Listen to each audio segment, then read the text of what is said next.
then when the Bible talks about 3.5 days, we've got to think of it in terms of a day for a year, which is 1,260 days.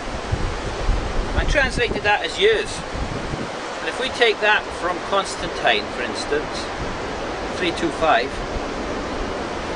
to the Reformation, about 1600, 1525, whatever, it takes us up to the time of Luther and the Reformation. And it talks about, in Daniel chapter 12, blessed are they who come to the 1,200, and how many days? A little bit extra. Now, I think that's when the Reformation was established. And when we look at Revelation and the second, for instance, and church, and the third and the fourth, we've got to look at the time zones within each of the churches. And we read about they shall have persecution 10 days. Now, 10 days I look at as 10 years. But the thing is, how did they have 10 years of persecution? Well, under Nero, the Christians were persecuted. Fox's Book of Martyrs talks about different persecutions.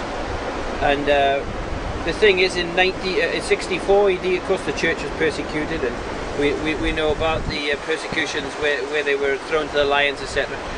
But after this prophecy is after 93 AD, because Jesus said, this is given for a time hereafter, for the church hereafter. This is not a prophecy about the church when the apostles were around, except for John, of course. This is for the end time church, from John to the end of the world.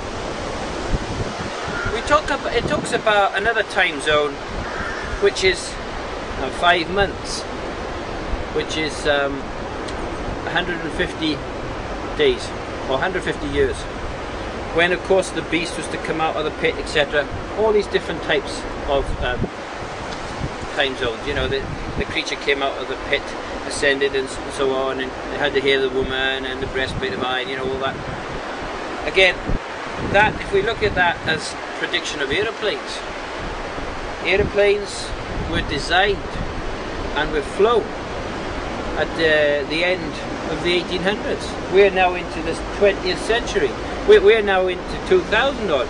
So we're coming up to the 150 year slot anyway. Not quite, we're about 110, 115 years into it. The point is, we got to be watching for the end time and for the predictions which the Bible gives us. Jesus said, of course, there will be all manner of things coming on the face of the earth in Matthew 24, Luke 21, etc., where it talks about famines and earthquakes and diverse places and pestilence, which we've seen a lot of increases of. It talks about the Jews would repossess Jerusalem, which happened in 1967. And it talks about, the Bible talks about global warming, like the sea, the waves will roar, and there'll be signs of the sun and moon and the stars on earth, distress of nations, with perplexity, the sea and the waves roaring, and men's hearts failing them for those things coming upon the earth. And he talks about giant hailstones coming down.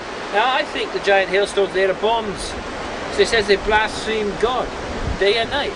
And in the Second World War, the First World War, when the bombs dropped, people blasphemed God, and their hearts failed them for fear for those things coming on the earth.